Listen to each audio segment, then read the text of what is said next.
부활주일입니다. 구원의 왕을 맞이하는 기쁨이 가득한 예배가 되기를 주님의 이름으로 축복합니다. 이제 예배하겠습니다. 하나님께 예배하는 사람은 영과 진리로 예배해야 합니다. 아멘.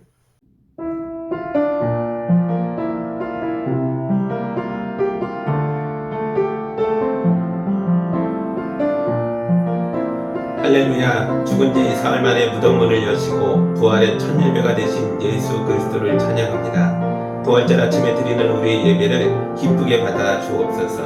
우리에게 부활의 빛을 비추셔서 우리 안에 죄와 사망과 절망의 그림자가 모두 사라지게 하여 주옵소서. 예수님의 이름으로 기도합니다. 아멘. 사도신경으로 우리의 신앙을 함께 고백하겠습니다. 나는 전능하신 아버지 하나님 천지의 창조주를 믿습니다. 나는 그의 유일하신 아들 우리 주 예수 그리스도를 믿습니다. 그는 성령으로 잉태되어 동정녀 마리아에게서 나시고 본디오 빌라도에게 고난을 받아 십자가에 못 박혀 죽으시고 장사된 지 사흘 만에 죽은 자 가운데서 다시 살아나셨으며 하늘에 오르시어 전능하신 아버지 하나님 우편에 앉아 계시다가 거기로부터 살아있는 자와 죽은 자를 심판하러 오십니다. 나는 성령을 믿으며 거룩한 공교회와 성도의 교제와 죄를 용서받는 것과 몸의 부활과 영생을 믿습니다. 아멘.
오늘 우리에게 주시는 하나님의 말씀은 요한복음 20장 1절에서 10절의 말씀입니다. 하나님의 말씀을 봉독할 때 경청하시기 바랍니다.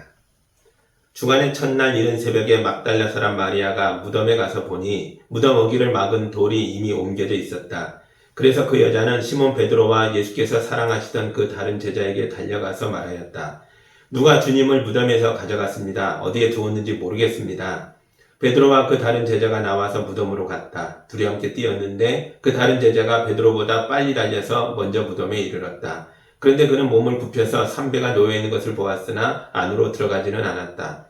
시몬 베드로도 그를 뒤따라왔다. 그가 무덤 안으로 들어가 보니 삼배가 놓여 있었고 예수의 머리를 싸맸던 수건은 그 삼배와 함께 놓여 있지 않고 한 곳에 따로 객혀 있었다. 그제서야 먼저 무덤에 다다른 그 다른 제자도 들어가서 보고 믿었다. 아직도 그들은 예수께서 죽은 사람들 가운데서 반드시 살아나야 한다는 성경 말씀을 깨닫지 못하였다. 그래서 제자들은 자기들이 있던 곳으로 다시 돌아갔다. 아멘. 잠깐 기도하겠습니다. 하나님 감사합니다. 부활의 영광이 비치던 아침 제자들이 달렸던 것처럼 우리도 주님 앞에 달려왔습니다. 우리에게 은혜를 주시고 생명을 주시고 하나님의 뜻을 이룰 수 있는 능력을 허락하여 주옵소서. 예수님의 이름으로 기도합니다. 아멘. 어떤 교수님이 달리기를 좋아하셨습니다. 어느 날 이분이 예수님도 달리기를 한 적이 있을까? 이런 게 궁금해진 거예요. 그래서 성경책을 열심히 찾아 읽어봤습니다. 그런데 아쉽게도 예수님이 걸어 다니셨다라는 기록은 많이 있는데 달렸다, 뛰었다 이런 내용은 없는 거죠. 처음엔 좀 실망했다가 또 생각해 보는 거예요.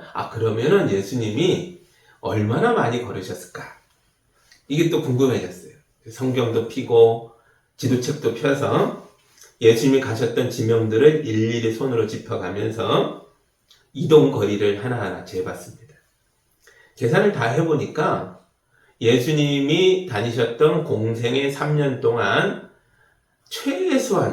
최소한으로 측정해본 게 5,000km가 넘었다라는 거죠.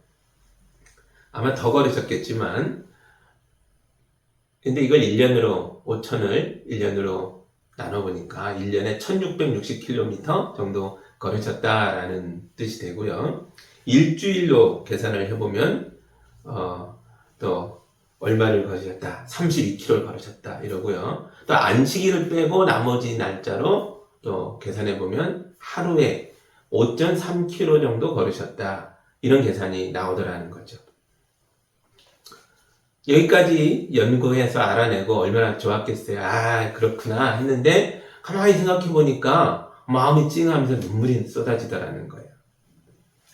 예수님이 매일같이 십자가를 지고 걸어 다니셨구나 이런 생각이 들었거든요. 여러분도 한번 생각해 보세요. 예수님은 잘 잡수지 못했습니다. 편안한 잠자리도 없으셨습니다. 중간에 목이 말라도 마실 물을 구할 수 없는 곳이 대부분이었습니다. 그런데도 매일 5.3km를 걸으셨습니다. 이런 행동 자체가 자기 목숨을 깎아먹는 행동이라는 거죠. 못 먹고 못 자면서 걸으셨던 예수님은 비쩍 마르셨을 겁니다. 그런데도 예수님은 걷고 또 걸으셨습니다.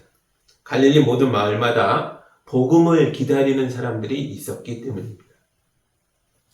예수님이 달리기를 하셨다는 기록을 찾기 어렵지만 다른 사람들은 많이 달렸습니다. 오늘 말씀에도 여러 명이 달리고 있죠. 처음에는 마리아가 달렸고 그 뒤를 따라 베드로와 어떤 제자가 달렸습니다. 먼저 마리아의 달리기부터 볼까요? 1절과 2절입니다. 주간의 첫날 이른 새벽에 막달라 사람 마리아가 무덤에 가서 보니 무덤 어귀를 막은 돌이 이미 옮겨져 있었다. 그래서 그 여자는 시몬 베드로와 예수께서 사랑하시던 그 다른 제자에게 달려가서 말하였다.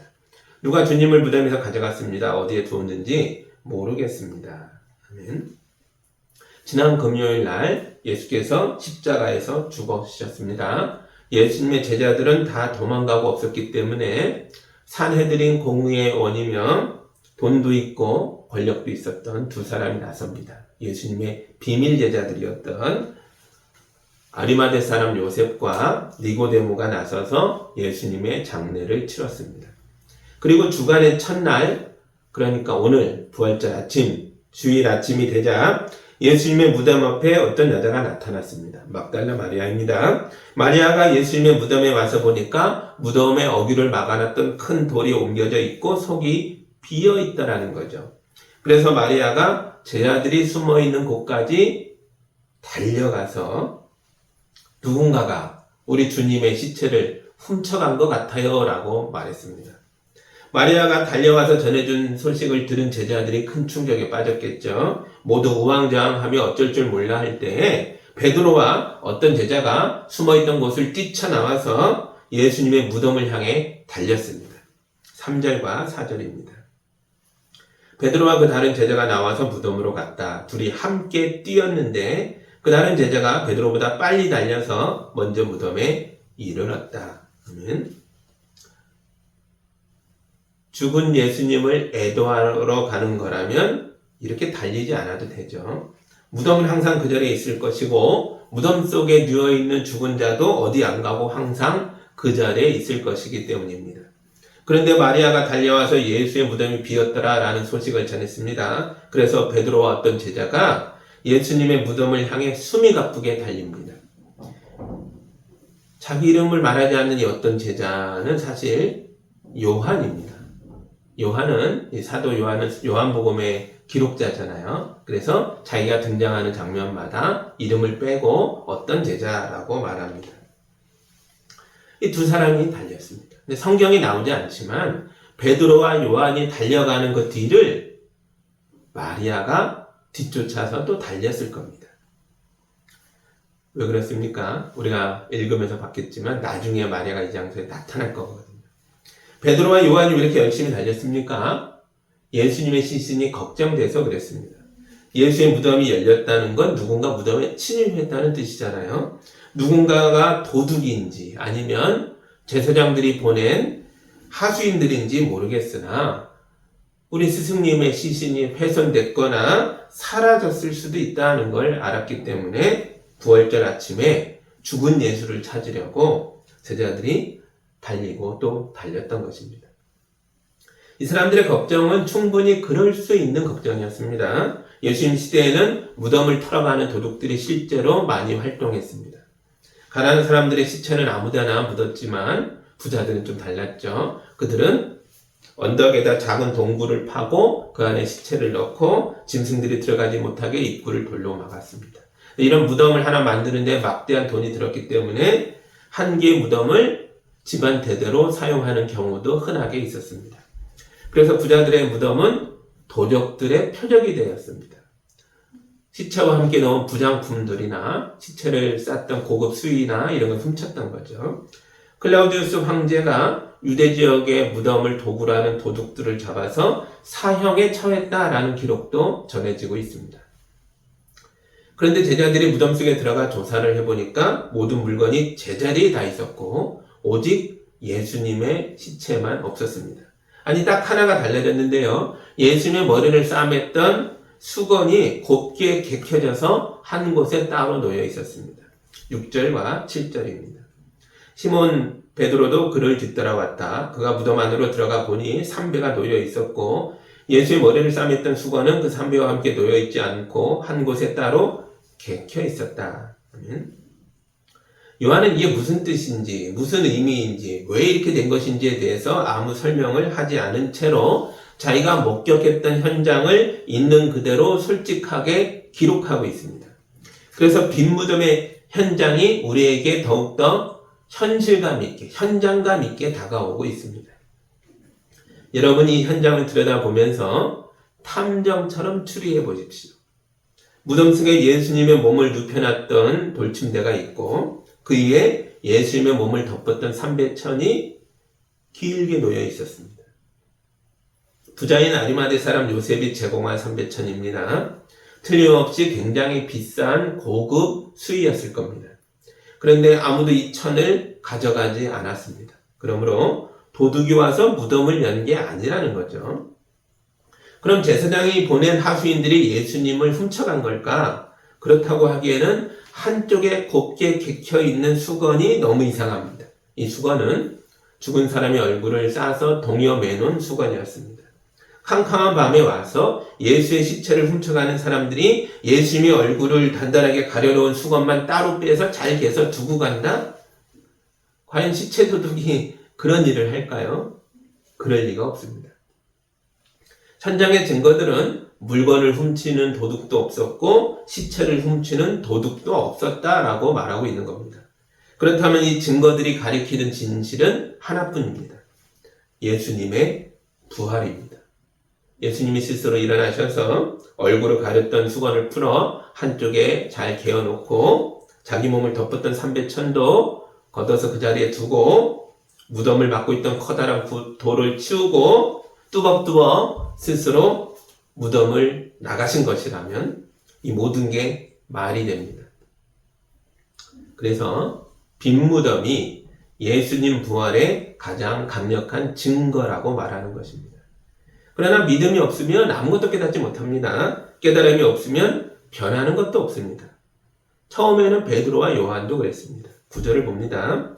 아직도 그들은 예수께서 죽은 사람들 가운데서 반드시 살아나야 한다는 성경 말씀을 깨닫지 못하였다. 이 모든 증거를 자기들 눈으로 보면서도 깨닫지 못했다는 겁니다. 예수님께서 내가 죽었다가 3일 만에 부활하겠다, 다시 살아날 거야, 이런 말씀을 여러 번 하셨습니다.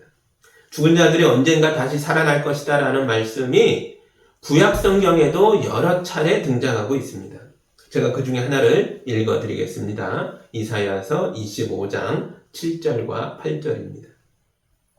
주님께서 이 산에서 모든 백성이 걸친 수의를 찢어서 벗기시고 모든 민족이 입은 수의를 벗겨서 없애실 것이다. 주님께서 죽음을 영원히 멸하신다. 주 하나님께서 모든 사람의 얼굴에서 눈물을 말끔히 닦아주신다. 그의 백성이 온 세상에서 당한 수치를 없애주신다. 이것은 주님께서 하신 말씀이다. 아멘. 이사야 선지자, 호세야 선지자 모두 죽은 자들의 부활에 관해서 예언했습니다. 시편에서는 다윗의 고백으로 나오기도 하고 다니엘서에도 비슷한 내용이 나옵니다. 베드로와 요한도 이 말씀들을 알았겠죠. 그런데도 그들은 빈 무덤 속에 있는 증거들을 자기 눈으로 들여다보면서도 이 증거들이 예수님의 부활을 가리키고 있다는 생각을 전혀 하지 못하고 있습니다. 말씀을 믿지 못하니까 증거를 보면서도 깨닫지 못하는 것입니다. 믿음이 없고 깨달음도 없으면 삶의 변화도 없습니다. 10절을 보겠습니다. 그래서 제자들은 자기들이 있던 곳으로 다시 돌아갔다. 베드로와 요한이 자기들이 있던 곳으로 돌아갔습니다. 그들이 있던 곳은 제사장들과 바리새파 사람들의 눈을 피해 숨어 있던 곳입니다. 그곳은 숨이 막히게 더운 대낮에도 모든 창문과 방문을 굳게 걸어 잠그고 어둠 속에 움키리고 있던 그곳입니다. 베드로와 요한이 그곳으로 다시 돌아갑니다. 제자들을 이대로 내버려 두면 그들은 골방 속에서 말라 죽을 겁니다. 그래서 사랑이 많으신 예수님이 제자들을 살리려고 골방으로 찾아가셨습니다. 19절로 가서 보겠습니다. 19절과 20절. 그날 곧 주간의 첫날 저녁에 제자들은 유대 사람들이 무서워서 문을 모두 닫아 걸고 있었다. 그때 예수께서 와서 그들 가운데로 들어오셔서 너에게 평화가 있기를 하고 인사말을 하셨다. 이 말씀을 하시고 나서 두 손과 옆구리를 그들에게 보여주셨다. 제자들은 주님을 보고 기뻐하였다. 아멘. 제자들의 골방에 예수님이 오시자 어두웠던 골방이 환하게 밝아졌습니다. 답답했던 공기가 상쾌해졌습니다. 그리고 우울했던 제자들의 마음도 밝아졌습니다. 이게 다 부활의 능력입니다. 부활은 죽음의 권세를 깨뜨리고 무너뜨리는 생명의 능력입니다. 부활은 죄의 사슬을 깨뜨려서 자유를 주는 해방의 능력입니다. 부활은 우울했던 마음에 비치는 한 줄기 햇살입니다. 여러분의 골방에도 예수님이 찾아오셔서 부활의 능력을 베풀어 주시기를 우리 주님의 이름으로 축복합니다. 아멘. 그런데 마리아는 어떻게 됐을까요?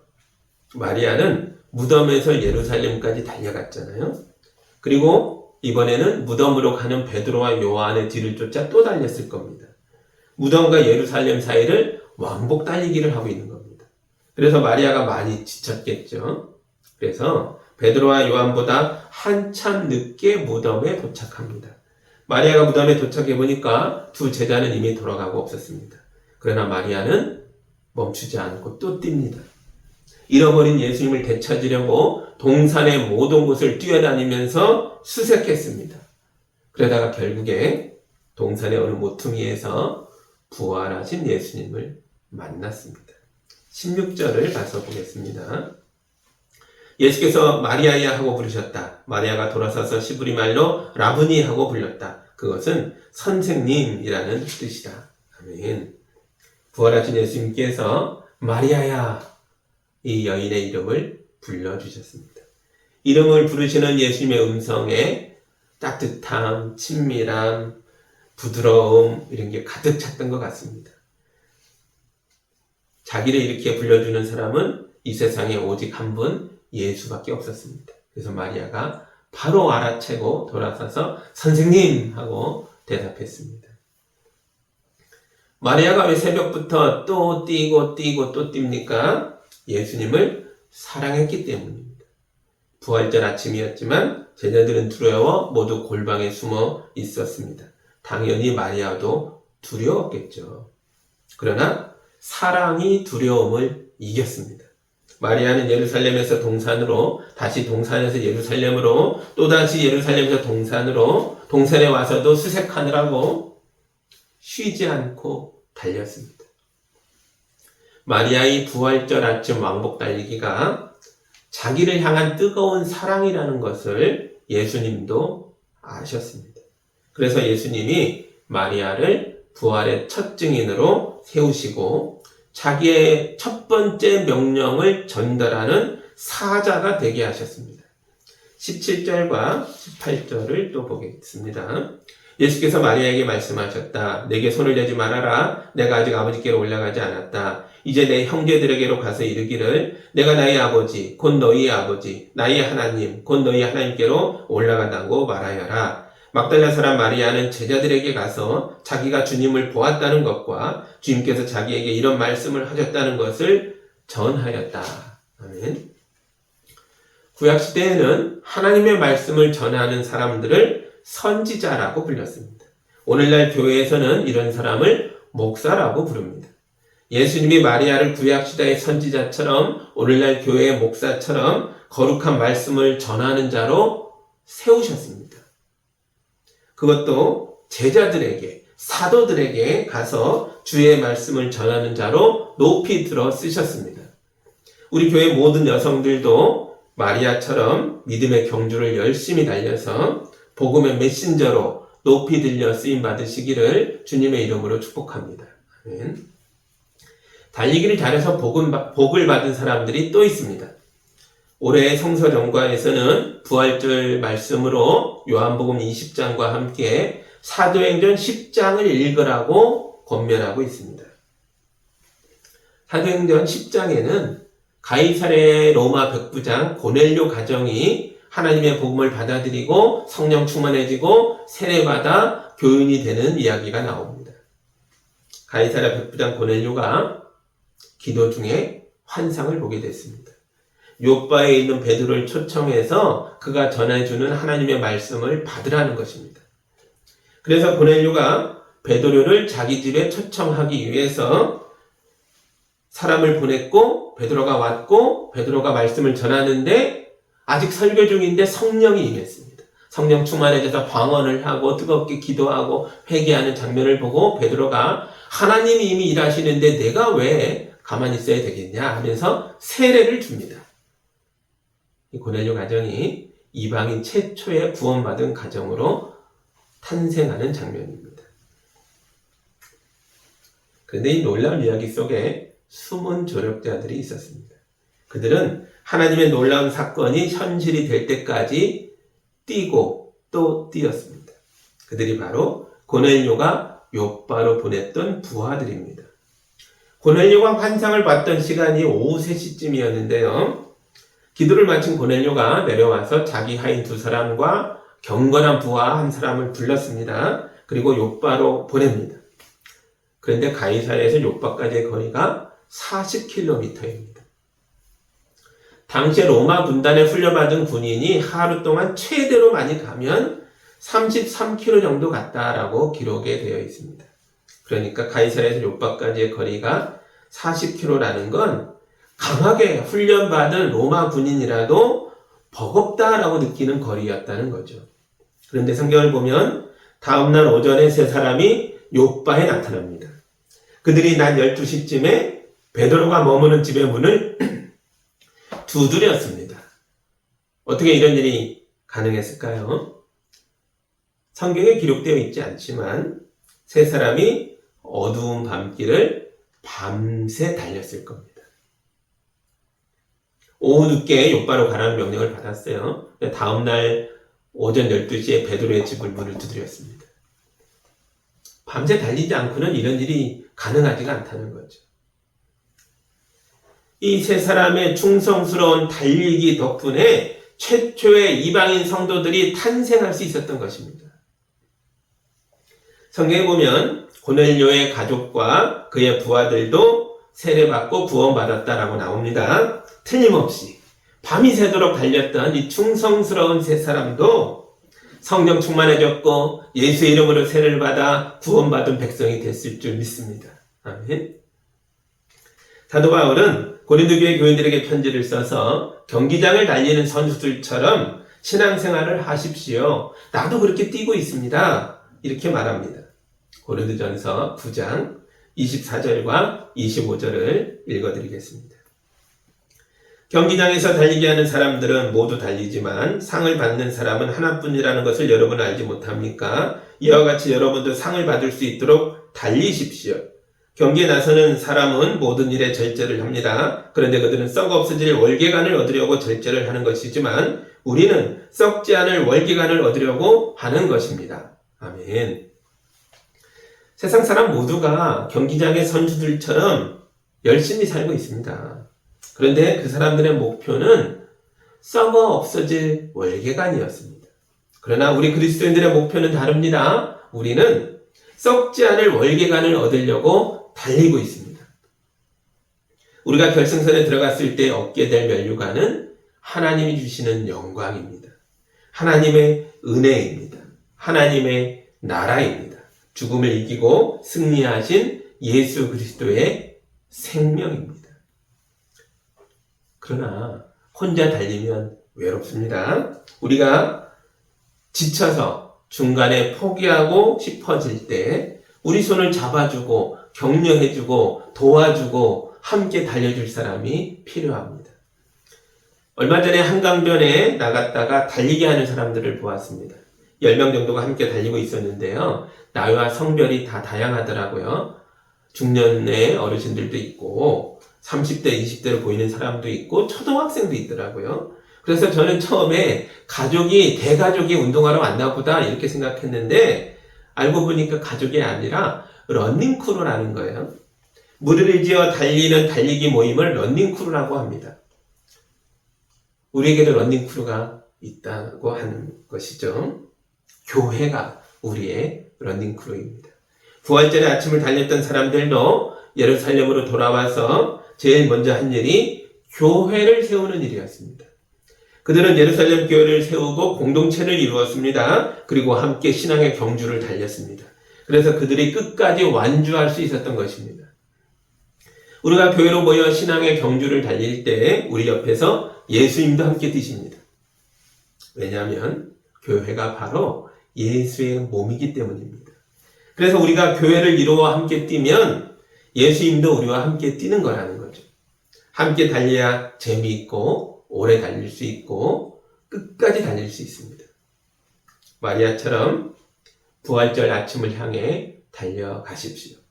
부활 아침 예수님이 우리를 기다리고 계십니다. 경기장에 있는 선수들처럼 힘껏 뛰십시오. 부활의 예수님이 승리의 월계관을 씌워주실 것입니다. 초대교회 성도들처럼 교회를 이루어 함께 달리십시오. 그래야 즐겁게 달릴 수 있고 멀리 갈 수 있고 끝까지 뛸 수 있습니다. 우리가 달려가야 할 길을 마치는 그날 부활의 주님이 여러분 머리에 승리의 월계관을 씌워주시기를 예수 그리스도의 이름으로 축복합니다. 기도하겠습니다. 하나님 감사합니다. 부활절 아침 마리아와 제자들이 뛰었습니다. 부활의 주님을 만났습니다. 우리도 이 부활절 아침을 맞아 신앙의 경주를 결심하고 또 뜁니다.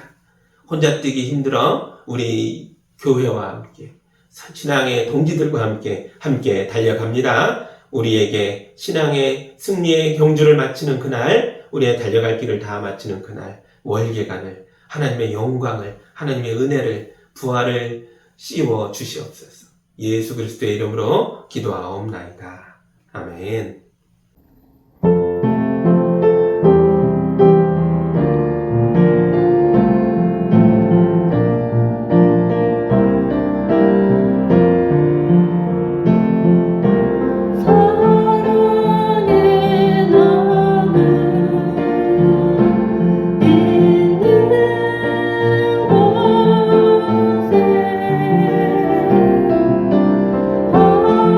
나무 있는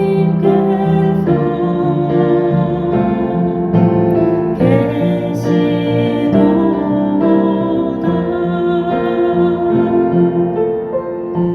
사랑하는 하나님 아버지, 우리 성도들이 귀한 예물을 올려드렸습니다. 이 예물이 쓰이는 곳마다 죽은 자가 살아나고 슬픈 자들의 눈물을 닦아주고 병든 자들을 고쳐주고 죄악이 가득한 세상에 하나님의 은혜가 넘치는 세상으로 하나님 나라로 만들어가는 역사가 일어나게 하여 주옵소서. 예수님의 이름으로 기도합니다. 아멘.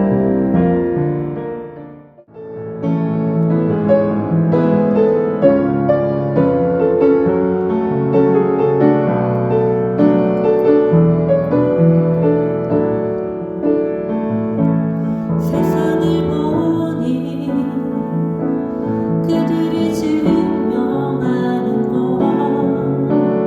명예와 가진 재물과 힘과 자랑뿐이라 헛되고 못돼 허망한 것을 위하여 가장 귀한 주를 부인함이라. 주님을 믿고 주 안에 살아가는 것 얼마나 못된 일인지 증명할 수 없으리. 주님을 알고 그 안에 자라가는 것 가장 귀한 주를 경험함이라.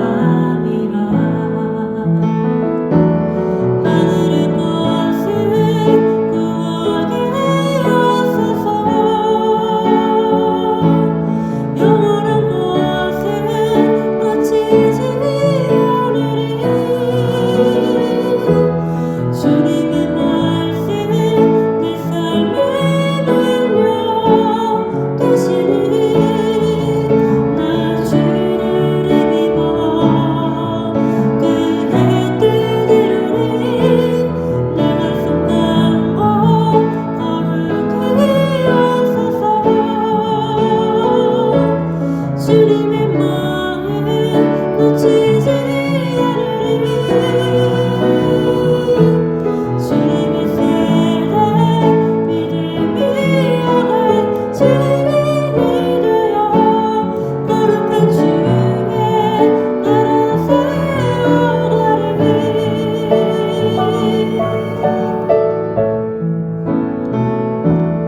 하늘의 것을 구하게 하소서. 영원한 것을 놓치지 않으리. 주님의 말씀 내 삶의 능력 되시니 나 주를 힘입어 그의 뜻 이루리. 내가 속한 곳 거룩하게 하소서. 주님의 마음 놓치지 않으리. 주님의 세대 믿음이 여간 증인이 되어 거룩한 주의 나라 세워가리. 거룩한 주의 나라